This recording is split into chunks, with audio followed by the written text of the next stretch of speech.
Today on CityCast Denver, library branches are closing temporarily for meth cleanup. Another mass shooting in America has us looking toward Colorado's latest take on gun reform.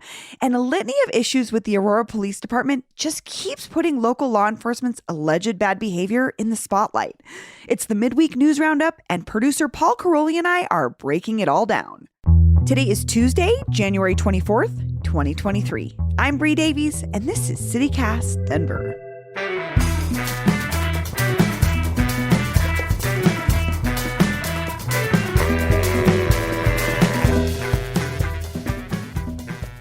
Hi, Paul.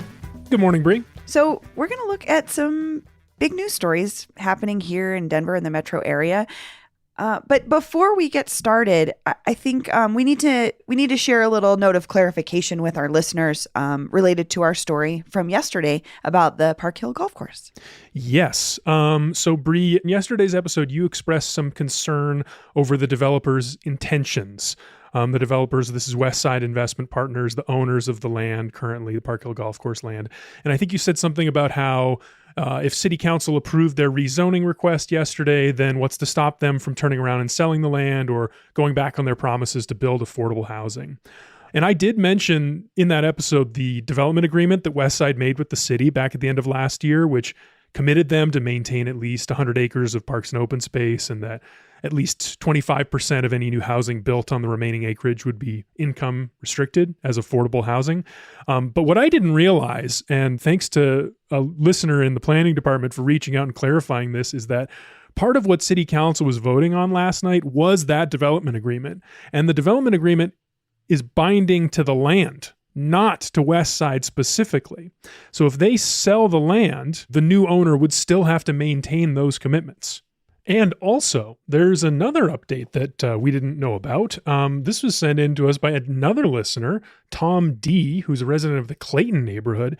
He wrote in to tell us about a community benefits agreement that actually was finalized between Westside and, I guess, the community yesterday, just hours before the vote. He says he's also generally skeptical of developer promises like you, Bree. But there's this community benefits agreement has done a lot to assuage those fears. And he sent in a copy of the executive summary. It's got a lot of interesting details here about things that the developers are promising to do. I mean, and one thing is to reserve space for a grocery store. They're not promising to contract one and lure one into the neighborhood, but they are retaining space for one for 10 years. Yeah, here's a quote from the executive summary. It says, "Developers shall make the parcel available at no cost to a full-service grocery store for the time developer is committed to reserving the grocery store parcel." That's 10 years. That's good to know. Thank you, listener, for sharing that information with us. Yeah. Of course, we're recording this Monday morning, so we don't know the results of the vote that have happened by the time you're hearing this. We'll update you later this week when we know. And then we've actually got another follow-up to a story that we brought listeners last week as well, but this one involves Taco Bell. Yes. We kind of joked about it on Friday. This gentleman reported to find rat poison in his Taco Bell. I think we sort of just brushed it off and we're like, ooh, I hope that guy's okay. But our friend Connor McCormick Kavanaugh at Westward did a little deep dive to find out what was going on here. Paul, what actually happened at this Taco Bell involving this gentleman and the Taco Bell staff? I mean, it's bizarre is what happened. And also, I mean, this is all anyone in my life wanted to talk about this weekend is this Taco Bell story. It is so bizarre. And I think it was getting national headlines. Yes. I don't know if you saw that, but like... I did.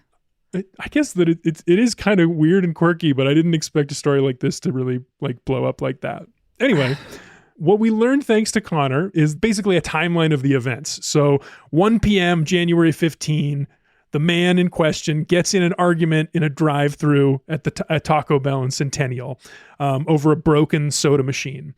According to the sheriff's department, quote, the customer became angry and requested a burrito in place of a drink. Initially, the employees told him they could not do that. He continued to argue with staff until he was given a burrito in place of the drink. And at that time, deputies found that there was no criminal activity. It was just like, seems like an argument. Nobody called the cops or anything. Later that night, the sheriffs got a report from a local hospital about someone eating food from Taco Bell with rat poison in it. So quoting from the sheriffs again, the customer told deputies he had received his tacos at Taco Bell and went home. He then helped a neighbor with some yard work, and around 6 p.m., he sat down and watched a TV program from 6 to 7. The customer told deputies that he ate his tacos after the program finished, which 6 hours later, by the way. I mean, that detail to leave Taco Bell out for 6 hours before eating it.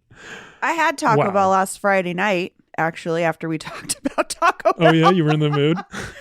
No, actually, I was going to go pick up food to go from El Noa Noa for friend of the show, Kaylin Heffernan and I, and then found out El Noa Noa was closed because they're like renovating their kitchen. And I was like, oh, okay, Taco Bell. It is. But like we ate Taco Bell, and then a couple hours later, there was like a couple pieces of food. I don't know. I'm saying it like that. There was a couple tacos we hadn't eaten. We threw them in the trash. They like, you don't eat Taco Bell 6 hours later. But that's not really the issue with this story. I think the issue with this story here is like, what a miserable human being. You're going to pick on Taco Bell employees because their soda machine is broken and then force them to give you something for free. And then you're going to implicate them in trying to poison you. Like, talk about miserable human being on this planet, man. Find a new hobby. I am sorry to those Taco Bell employees. Like, I feel for them, and I hope that they got to have a break or something. I don't know. So not cool. Yeah. Yeah. And while the employees have been vindicated, according to the sheriff's department, investigators have combed through video footage from inside the Taco Bell. They found no evidence of anyone putting any rat poison in his food. But it's still an open question as to how it got in there between him leaving at 1 p.m. and him eating it at 7 p.m. and then going to the hospital. Still an open question. Did the man put rat poison in his own food and try to blame the Taco Bell people? I don't know. You know, this felt from the beginning, it low-key felt to me like the hypodermic needle in the Pepsi can hysteria from the 80s or the 90s. Like, or the Tylenol one in Chicago, or, you know what I mean? It just felt like, I don't think that it is the people that are serving you or giving or are on behalf of the corporation giving you the product. I think it happened somewhere after that. Yeah. Just saying. Okay, well, glad we cleared that up. Thanks, Connor, for doing the deep dive. So we're actually getting into the news now. There have been a couple issues with libraries finding methamphetamine residue in some of their public spaces in the library. Paul, can you talk about what's going on here? Yeah, this started back in late November, early December. A couple of incidents at the Boulder Library, the main branch, you know, the one with that beautiful bridge over the creek. I love that library. But there were a couple of incidents of Boulder Library staff walking into people smoking in the bathrooms. Which leads to December 20th. The main Boulder Library branch closed after air duct testing showed high levels of methamphetamine.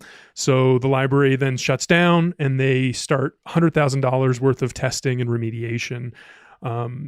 This news story prompts other libraries in the area, specifically one in Littleton, the Bemis Public Library, and the Englewood Public Library. They run some tests. They find similar evidence of methamphetamine in the ducts, in the bathrooms. And so then this starts blowing up. Like, Denver area libraries find meth in the bathroom. What's happening? Littleton City Manager Jim Becklenberg gave this quote to 9 News. He says, "The safety of our employees and library patrons is our first priority. According to our partners at Arapahoe County Public Health, health risks to the public are considered low, but we want to make sure our building is as safe as we can be before we reopen it." So that's how they're explaining the closures. I read last week that Pikes Peak Library District is also now doing testing. I don't think they're closing. They're gonna remain open while they do testing, but it seems like an issue a lot of libraries in the area are having. They're taking note. Yeah, what do you think about this one, Bree? I have a lot of thoughts about it, but I'm thinking of the safety of the employees at the library as well as the safety of patrons. That would be my first priority for sure. But I did reach out to Lisa Rayville, Executive Director of the Harm Reduction Action Center, which is an organization that connects directly with folks who use drugs every day. A lot of her participants are folks who use meth. So I just asked her for sort of their thoughts on this concern about meth in library spaces. And she said, quote, "It seems very similar to some of the fentanyl madness that has been in the media. If the drug war had a communications director, she's doing a great job at getting misinformation out there. This is a reminder. You cannot ingest drugs by touching them. They cannot be absorbed through your skin. You cannot ingest drugs simply by being in the same room when it is happening. And you cannot ingest drugs by being in a room where drug use happened." So she recommends that folks visit stoptheclockcolorado.org for more information, support, and solutions on drug-related issues in our state. I just thought that was an important voice to hear from, to sort of quell some folks' fear about what could possibly happen if you have maybe been in a restroom where someone may have been using drugs. So you're good. You're okay. I appreciate that the libraries are closing out of precaution, but it's just a reminder that we're okay. We're safe. Yeah, I heard a similar line from the Denver Public Library. I reached out for a comment to see if this is an issue that they're dealing with. And spokesperson Erica Martinez says, no, basically not an issue here in Denver. They do not test or plan on testing their buildings for methamphetamine. However, the Denver Department of Public Health and Environment, along with other city agencies and industrial hygiene and mitigation firms, are currently working on a proposal for assessment and more specific cleaning measures to address possible contamination in all city facilities, including the library. So this is something I guess they're thinking about like in a broader way, but not specifically around the library.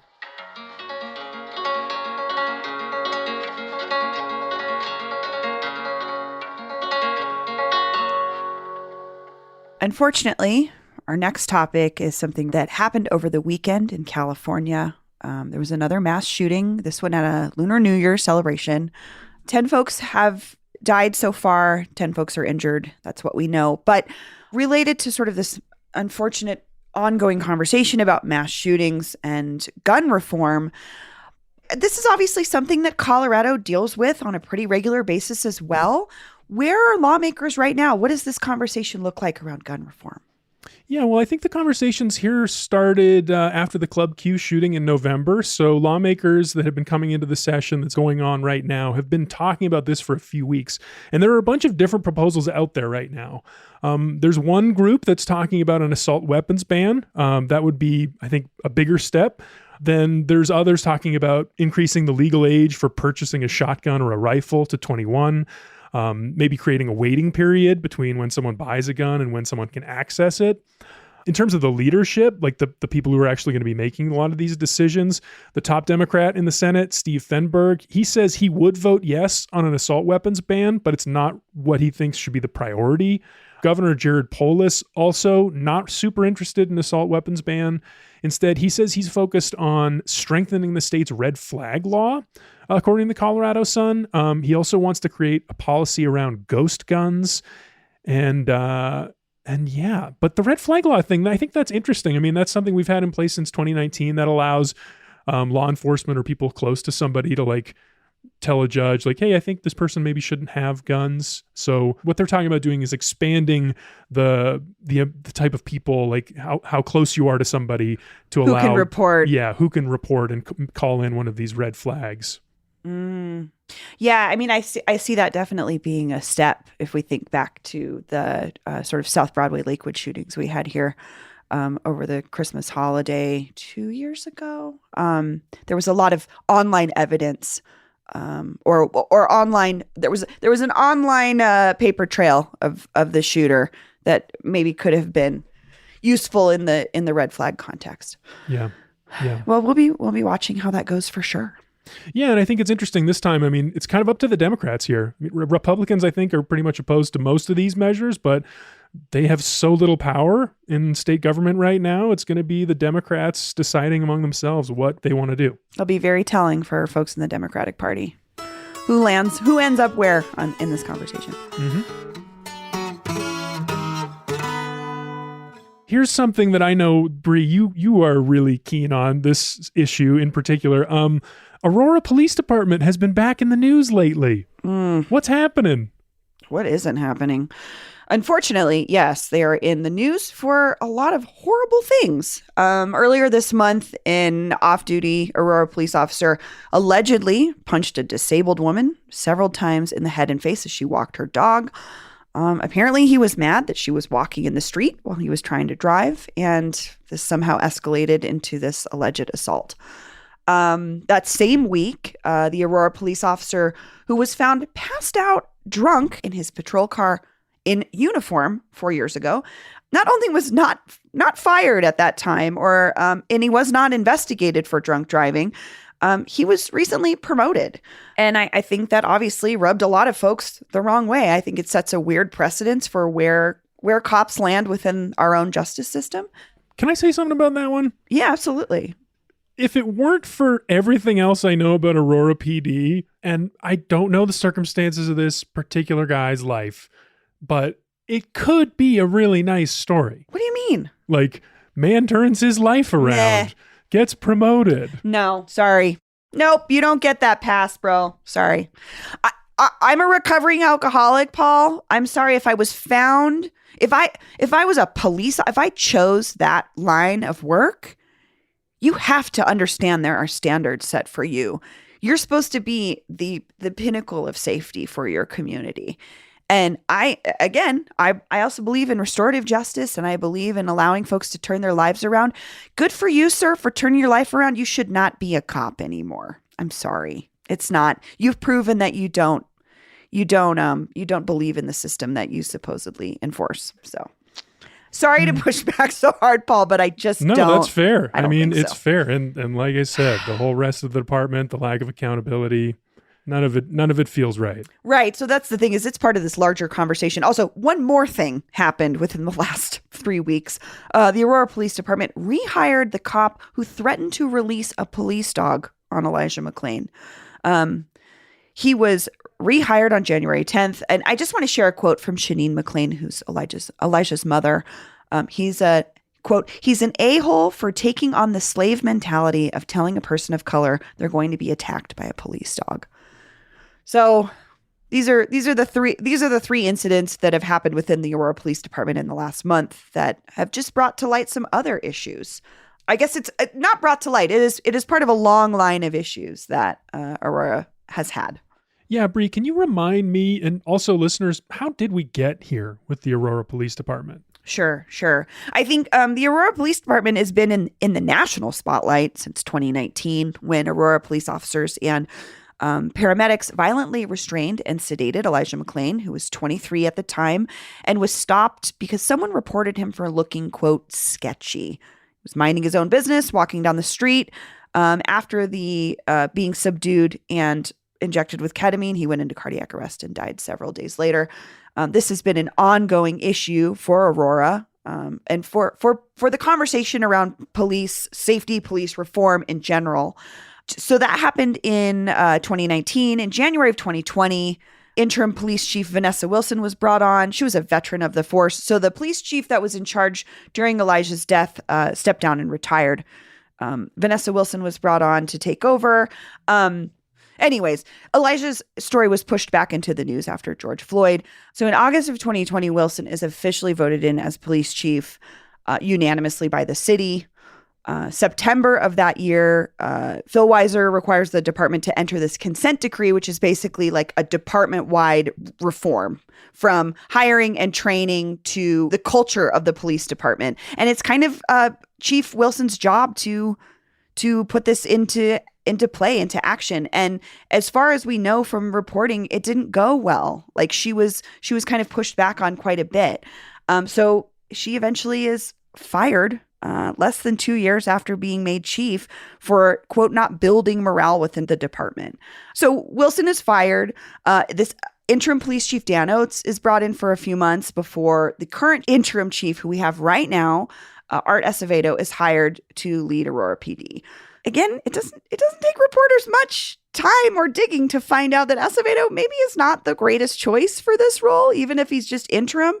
He was fired as the police chief of Miami. He was found to be a frequent guest on Alex Jones's InfoWars. He had been accused of sexually harassing a woman he was involved with. He has photos have been exposed of him posing with the Proud Boys. There's these other allegations of misconduct within previous police forces that he was working for and leading in Texas. And I think that's where it brings us today is Acevedo is the guy that's in charge when we see these last 3 incidents happen within Aurora. So it's not good over there. And we'll be watching to see what happens with Acevedo for sure. So that's where we are with the Aurora Police Department. Obviously, we're going to be continuing to watch that story. But to end on a nice note, we are talking about tacos. We've been researching the best tacos. We've been thinking about it. We've been asking you all for your taco recommendations. But Paul, I understand that you went on a little taco adventure this weekend. I sure did. I think the best place to start is a voicemail we got from a listener. Hello, CityCast. How are you? Matthew Harris giving you a call from the Cole neighborhood about tacos. I'm going to give you 3. 2 of them are run by the same person, Chef Jose Avilla, and his main restaurant is La Diabla. It's a pozole and mezcal restaurant downtown, but they typically do street tacos, I think Wednesday through Sunday nights. It's mostly al pastor, pork tacos, right on the street, straight from the Trumbo, and they are incredible and affordable and fun. And then Jose runs this thing out at, he's got a farm where they raise sheep, and then out at the Rise Westwood location, every Sunday they do sheep barbacoa tacos, where they are cooking the full animal in underground pit. Well, I haven't had a chance to eat it because they sell out like within an hour. Lines are always long for it, but I bet it's really good. It looks good on Instagram. Well, first of all, Michael H., thanks for calling in. I love La Diabla. That is such a cool new restaurant downtown. I didn't know about this El Borrego Negro thing. Bree, had you heard of that? I had not. And this is right in the neighborhood next to mine. So that was really cool to learn about. Oh, you're going to love this. It is so cool. This like wake up early on a Sunday. This past Sunday, it was kind of snowy. And so me and my wife went over there. We got there really early because like this guy apparently does sell out of this barbacoa that he cooks. And to stand in line in the snow out in the back of a parking lot and just wait for these like delicious gourmet tacos from this guy who's so committed that he's staying up all night cooking them. And Brie, you know, my relationship with meat has been changing. I mean, I was a vegetarian for a long time and I have been eating a little bit of meat. And, you know, sometimes, I don't know. We don't have to get into that now, but I'll just say it was an incredible food experience. One of the best meals I've had in Denver for a long time. It sounds amazing. I can't wait to go try this. This is great. We're still looking for taco Rex, though, right? Absolutely. I don't even know how we would consider this one, put it up head to head against others since it's like so specific. But I know. I think we should maybe just we could also just have a nice list of a couple other recommendations we make outside of our battle. That's like maybe some interesting experiences you could try. Because this sounds like a whole experience. I don't know. We'll figure it out. Yeah. And if you're listening and you have a street taco recommendation for us, you can text or leave us a voicemail with your name, neighborhood, and your favorite taco at 720-500-5418. That number again is 720-500-5418. Please send us your taco Rex. We are continuing this mission. I honestly can't wait. It's going to be so exciting to try a bunch of tacos. No complaints here. Well, Paul, thank you so much for joining me and helping me hash out the news. Yeah. See you tomorrow. That's all for today here on CityCast Denver. If you enjoyed the show, why not take a minute to tell your favorite Taco Bell cashier about us? Rate the show wherever you get your podcasts and subscribe to our morning newsletter by texting Denver to 66866. We'll be back tomorrow morning with more news from around the city. Bye-bye.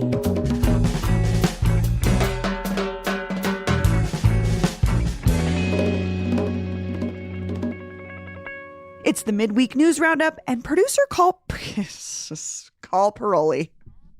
Good old Call Paroli. I'm Dree Babies, and this is